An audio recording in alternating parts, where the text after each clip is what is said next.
Nissan could have jacked the new Leaf up on its suspension, bolted on some off-roady looking all-season tires, added some cladding, and called this thing an electric crossover.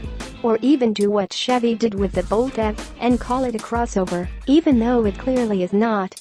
At least some buyers would have been tempted by a Leaf Finder or Rover who otherwise wouldn't consider a plain old Leaf. So count that as a strategic marketing opportunity missed. That in mind, and based on about 20 minutes of driving around Las Vegas on a steamy Wednesday afternoon with 3 people, including a Nissan product nanny, in the car, there's plenty to be impressed with about the new Leaf. Our own John Belt Snyder had greater exposure to the Leaf in Japan, albeit restricted to Nissan's Tochigi proving grounds, but this is Autoblog's first taste of the US spec Leaf.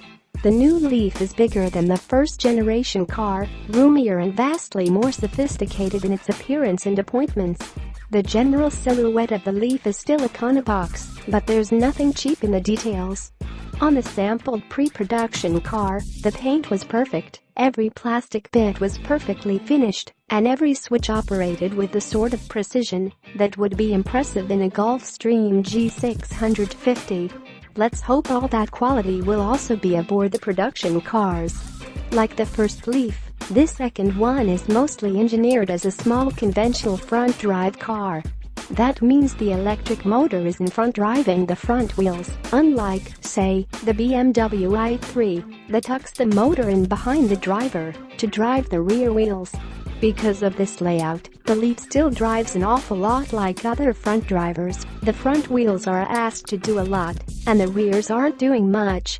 Considering the limited exposure to the Leaf on the billiard table smooth I-515 between Las Vegas and its suburb Henderson, there's not much that can be said about the Leaf's handling. But it feels okay. For now.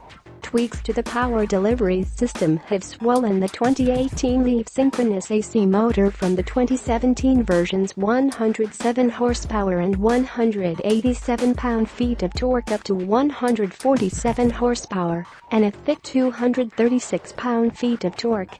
Since electric motors produce consistent torque, no matter how quickly they're turning, the new Leaf feels much quicker than the outgoing model and delivers seamless thrust.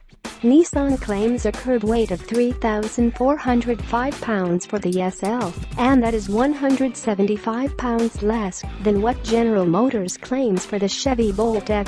The Bolt's motor, however, is rated at 200 horsepower and 266 pound-feet of torque. The 2017 Bolt hit 60 miles per hour in around 6.5 seconds. The 2017 Leaf does the same trick in a languid 10+ seconds. Let's guesstimate the 2018 Leaf's 0 to 60 time at just under 9.0 seconds.